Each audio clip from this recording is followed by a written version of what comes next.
Bisa jadi memang Soekarno dibunuh, bukan hanya rencana CIA. Ditulis oleh Abu Daeng Al-Makassari. Tidak hanya diasingkan, tapi disitulah Bapak kita, Bapak bangsa, Bapak proklamator kita yang memperjuangkan kita semua dibunuh di situ. Dibunuh. Mungkin bisa ditanyakan kepada yang ahli sejarah dan ahli sejarah yang bisa menceritakan apa adanya. Gitu. Didi Mahardika, cucu pertama Bapak Proklamator Indonesia Soekarno atau Presiden RI pertama.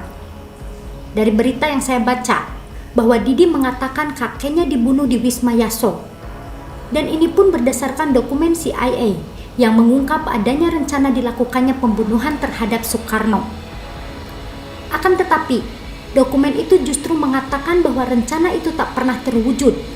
Hal ini sesuai dengan kabar dari BBC pada tahun 2017. Ketika dokumen itu mengatakan bahwa rencana itu tidak pernah terwujud, bisa jadi itu adalah kebohongan. Namun setidaknya terbongkar niat busuk dari CIA dengan rencana busuk itu.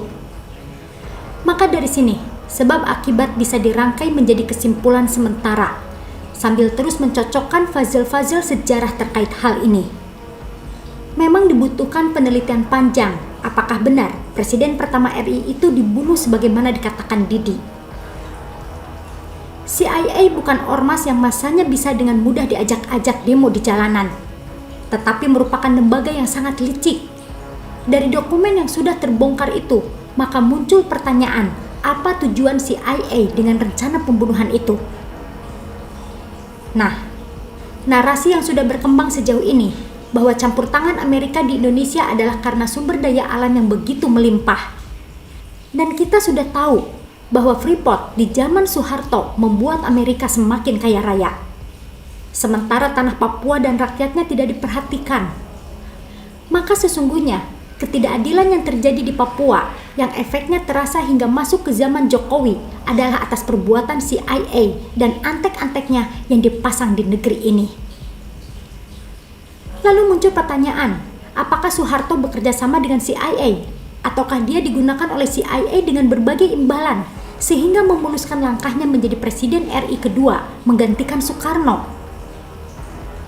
Semua pertanyaan ini tentu perlu penyelidikan mendalam lagi, tapi tak bisa disangkal bahwa ternyata penjajahan bisa terjadi sepanjang masa dengan berbagai modelnya. Belanda pergi, lalu Amerika datang dengan gaya kamuflasenya yang notabene katanya negaranya adalah negara pejuang HAM. Tetapi di sana pun terjadi pelanggaran HAM. Bahkan George Floyd dengan kesalahan kecil namun lehernya ditindih oleh aparat di sana hingga tak bisa bernafas lalu gugur. Itukah yang namanya HAM?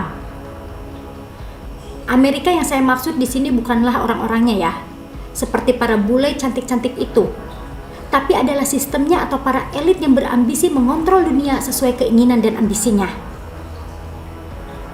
Dokumen CIA yang terkait dengan rencana pembunuhan Soekarno itu tertanggal 30 Mei 1975 berbunyi, rencana itu tidak pernah tercapai, tidak pernah disempurnakan pada titik yang tampaknya mungkin dilakukan.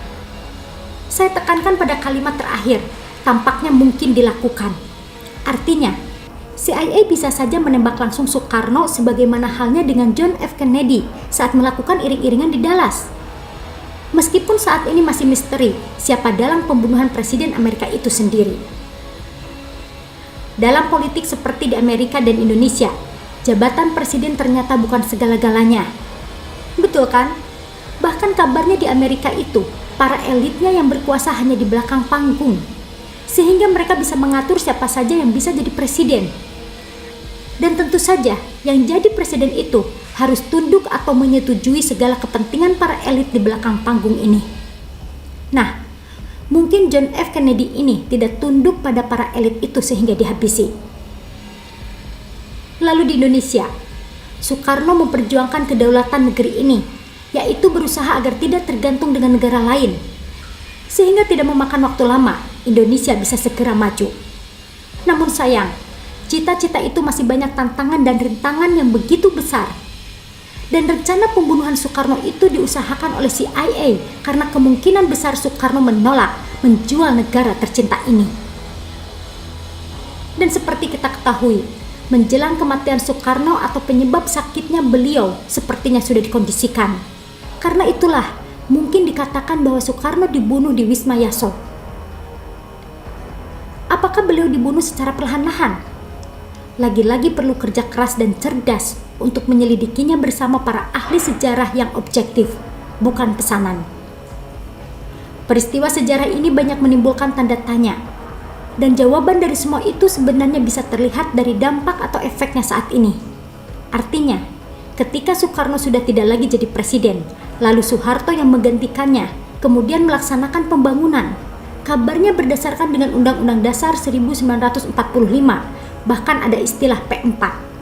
Tapi ternyata kenyataan di negeri kita pada zamannya Soeharto banyak terjadi kesenjangan atau jurang sosial yang sangat besar. Bukankah orang-orang miskin dipelihara negara? Atau kekayaan alam dikelola demi kemakmuran rakyat semuanya? Tetapi ternyata yang kaya raya adalah Soeharto dan kroni-kroninya. Lalu saat itu hanya sedikit jalanan yang beraspal. Bahkan daerah-daerah pedalaman sangat jarang diperhatikan termasuk Papua dan Kalimantan. 32 tahun berkuasa, Soeharto telah mencatat dirinya sebagai orang terkorup di dunia dengan kekayaan yang melimpah. Dengan 32 tahun kekuasaan Soeharto, dan negara kita belum juga maju bersaing dengan negara maju lainnya. Sementara Soeharto dan kroni-kroninya dengan sedapnya menikmati kekayaan yang melimpah ruah. Dan rakyat miskin begitu banyak. Belum lagi banyak rakyat sengaja dibiarkan tidak pandai dengan sistem pendidikan yang sangat kaku. Hampir saja negara ini kolaps habis. Itulah jawabannya. Bisa jadi memang Soekarno dibunuh demi ambisi kekuasaan duniawi, baik dari dalam maupun pihak luar yang penuh kelicikan. Oh iya, di zaman Soeharto dulu, siapa saja yang berani kritik, kabarnya hanya tinggal nama. Dan sekarang yang kritis sedikit, tapi yang nyinyir banyak. Namun sepedas apapun nyinyiran para pembenci Jokowi, setidaknya mereka tidak hilang seperti di zamannya Soeharto. Jadi para tukang nyinyir itu seharusnya bersyukur tidak hidup di zamannya Soeharto. Enak zamanku toh.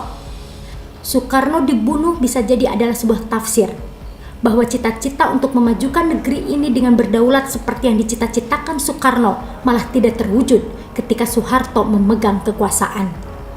Rakyat banyak menderita karena induk atau pemimpin bijaksananya telah dihabisi.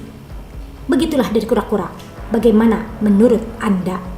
Artikel ini dilansir dari siwot.com.